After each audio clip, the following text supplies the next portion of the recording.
Hi guys, it's time for our next two chapters in our Jigsaw Jones mystery, The Case from Outer Space. Chapter 7, Stakeout. Joey took the first turn at the stakeout. I relaxed at home. I ate a snake. I worked on the puzzle, and I thought about Joey. He sure was eager to work on the case. Maybe a little too eager. At 4:30, I decided to check on him. I got on my bike and pedaled there. Joey was hiding in a patch of bushes across the street. He was easy to find. The bushes were small, and Joey was dressed in a bright yellow jacket. When he saw me, he jumped up. He waved both arms. He shouted, "Here I am, Jigsaw, over here, on the stakeout."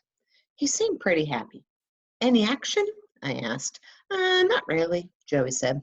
"I had a great idea from the movie E.T. Did you ever see that movie, Jigsaw?"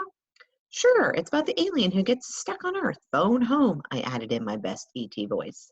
Joey laughed. "That's it, my favorite movie." I left a trail of greasy pieces from the library to my hiding spot. "Why?" I wondered. "To catch the Starman," Joey said, "from the note." "Oh, right," I nodded. "So what happened?" "I got hungry," Joey admitted. "Joey, you didn't." "Yeah, I ate them all. I guess that plan didn't work so hot," he said. That reminded me. Joey, Mila, and I discovered traces of orange dust on the note. We were you eating Doritos that morning?" "Nope." "Really? What about Cheetos?" I asked. "I don't like those either," Joey said. "I prefer my cheese in slices, hunks, or liquid form." "You're sure about that?" I asked. "That orange dust didn't come from me," Joey said. "I had cereal and Jolly Ranchers for breakfast that morning." I thought. It all came back to the note. That was the key to the mystery. "So nobody came by?" I asked. "Oh, I almost forgot," Joey said. "Miss Gleason stopped at the little free library." That surprised me. Then I thought about it. School was only 3 blocks away. Miss Gleason probably drove past on her way to work. She traded in 3 old books and took 3 new ones. "Really? Did you see which ones?" I asked. Joey shook his head. "I was hiding like you told me." Here's a picture of him hiding.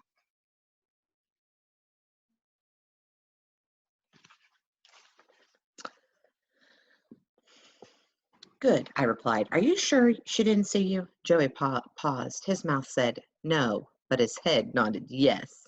He had me confused. I repeated the question as if I were talking to my dog. "Did she see you?" Joey shrugged. His nose twitched. Maybe, sort of. "Maybe," I echoed. "Well, she waved to me," Joey admitted. I took off my baseball cap and scratched my head. Talking to Joey always made me itchy. He continued. "She asked me why I was sitting in the bushes." Joey looked upset. "Did I do bad?" Poor guy, he tried his best. I sighed and said, "No, Joey, you did great.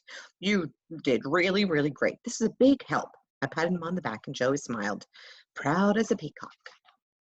"Thanks, Jigsaw." He seemed 3 inches taller. Joey went home and I climbed a tree. Nothing happened. No one else stopped at the little free library. Up in the tree, I thought about the case and the books and Miss Gleason. Our teacher had become the key to the mystery. There's a picture of him up in that tree. Chapter 8, A Little Help from My Friends. That night I sat alone at the dining room table. The puzzle was started, but my mind drifted to the case. I took out the 2 notes. I stared at them under a magnifying glass. What did the words mean? Who wrote them? I reached for the second index card. "Let Tom pick on May?" It might have been a code. I couldn't crack it. I wondered if it was a first letter scramble. I tried making new words out of the first letters. Plomped, mopped, complalo. No luck. I pushed the cards aside. I turned to the first note. I drew a line between star and man. Star, man, visit. It bothered me that man was spelled wrong.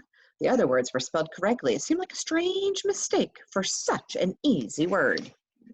I felt sure both notes were written by the same person. The letters were very similar. The green ink, too. I examined the orange dust and I tasted it. Yep, it was cheesy. I wondered if it was true about Joey. Did he really like Cheetos? Could Joey be lying? Was it possible there was a food that Joey didn't like? And then I wondered, why would Joey lie? A voice interrupted my thoughts. Earth to Jigsaw. Come in, Jigsaw. Huh. My head turned to my grandmother, sat across from me. What have you got here? Homework? She asked. I'm working a case. I told Grams all about it. Very interesting, Grams said. If you ask me, it's possible. Maybe one day aliens will visit Earth. I doubt we're alone in this universe. Really? Grams took off her glasses. She rubbed her eyelids with the tips of her fingers. Her hair was thin and white, but her mind was sharp. Of course, she said. The universe is huge. It contains billions of stars, millions of planets. Why should we be the only ones? But we don't know for sure, I said. Harriet is trying to figure it out. Nope, Graham said, smiling. The answer is, we don't know the answer. Isn't that wonderful? Don't you just love it? I'd rather know, I said. Grams replied, oh, well, that's the way the cookie crumbles. I am old enough to remember the day astronauts first landed on the moon, Apollo 11. It was in the summer in 1969, long before you were born. We watched on a blurry black and white television set. Those men were so brave. I'll never forget that day for as long as I live. She looked at me, eyes gleaming. We walked on the moon. Imagine that. Grams looked away, remembering. Old people are filled with memories, like a glass filled to the top with grape juice. I guess I'm lucky. I have 3 brothers and a sister, and that's fine most of the time, but I've also got Grams. That's great every day of the week. My brother Billy paused next to me. He studied the puzzle pieces. Jigsaw is studying clues, Graham informed him. She gestured to the notes. Billy pointed to the second note. Just the way I like my sandwiches. What do you mean? I asked. Billy read, lettuce, tomato, pickle, onion, mayo. There's a picture of the TV. My jaw dropped open. They are abbreviations. Of course, a grocery list. I exclaimed, Billy, you're brilliant. Yeah, I've been waiting for someone to notice, he said, grinning. Then, as easy as 1, 2, 3, he popped 3 pieces of the puzzle into place. I hate when people do that. I got up to call Mila, and she answered on the second ring. I explained about the note. Billy figured it out, I said. Great work, partner, she said. Not so fast, I replied. Joey saw something. It might be important. Miss Gleason took 3 books from the little free library. I wished I knew which ones. I can just check the list, Mila said. That's the problem, I said. I didn't make a list. Mila laughed. We're a team, Jigsaw. While you talked to Miss Pulver, I wrote down the title of every book in the library. Here's a picture of Graham and Joey and Jigsaw. You're amazing, I said. Now we'll know without asking Miss Gleason. I don't think she'd like to know if we were spying on her. We should keep that on the down low. I'll stop by the library on my way to school, Mila said. We're getting closer, Jigsaw. Yes, I said, thanks to a little help from my friends. Mila went silent. What are you thinking? I asked. We need proof, Mila said. I don't want to be wrong about Miss Gleason. She was right, but that's Mila. She's usually right. For the next 2 days, we worked the case. Ooh, I wonder what they're going to find out. Oh, I can't wait. Next time, chapter 9 and chapter 10. But that's not all. Bye.